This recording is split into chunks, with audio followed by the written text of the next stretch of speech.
So I'm Erica Shugart. I'm the Executive Director of the American Society for Cell Biology.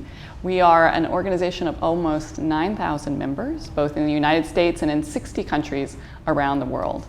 Our members focus on basic biomedical research, really looking at the cell, that basic building block of life.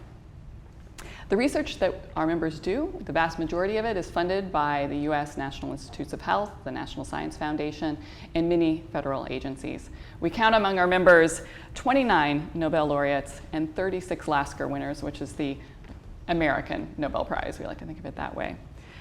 The Public Service Award recognizes leaders in academic, political, and activist areas for their exceptional commitment to the biomedical sciences.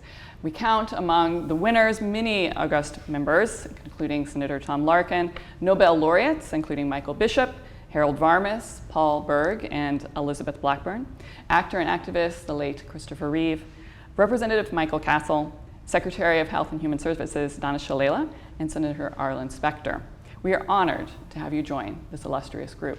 I would now like to turn this over to Dr. Connie Lee, who is the chair of our Public Policy Board and also Associate Dean of Basic Research at the University of Chicago.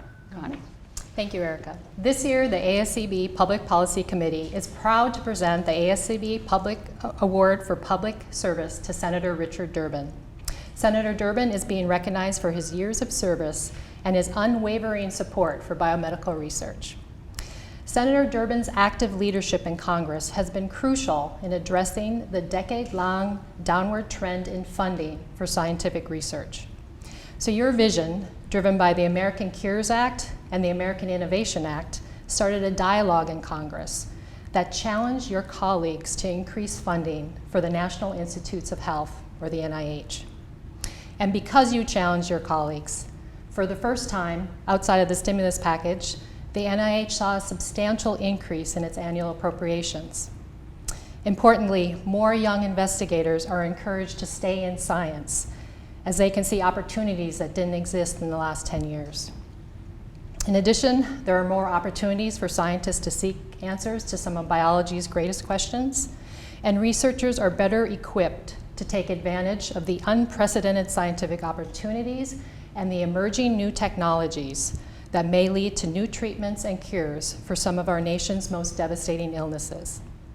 So you have consistently been a champion for biomedical research and have led the fight to ensure that our country remains a leader in science and innovation.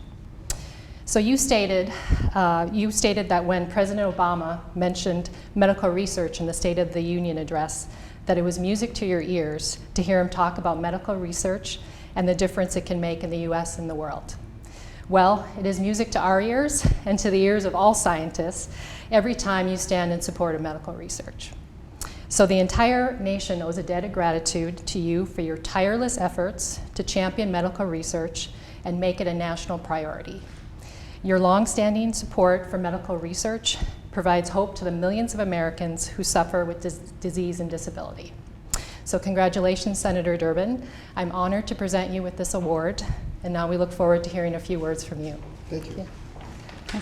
So thank you. So, all right. It's beautiful. Okay. Thank you very much. wonderful. Thanks for this award. When I hear the company I'm in, I'm totally undeserving. No. But among the politicians that you mentioned, two of my heroes when it comes to medical research, one a Democrat, Tom Larkin, Iowa, recently retired, and the other Arlen Specter, Republican from Pennsylvania. Two of them teamed up years ago, along with Congressman John Porter of Illinois, to double the budget of the NIH. And people said it was impossible. They did it. And I'm so proud that they did. I came to NIH a few years ago and sat down with Dr. Francis Collins and said, I can't double the budget. What can I do that will help? He said, give us 5% real growth every year and we'll light up the scoreboard. We will do things that will justify this investment by American taxpayers. That's what I set out to do with the American Cures Act. And I came to realize at that time that I couldn't achieve this unless I had Republican senators equally committed. And we found them. Roy Blunt of Missouri in the Appropriations Committee, Lamar Alexander in the Health Committee, my great colleague Patty Murray, who serves on both of those committees, Lindsey Graham co-chairs the NIH caucus with me. And we have achieved now, we hope, for the second straight year, a 5% real growth in terms of investment in research.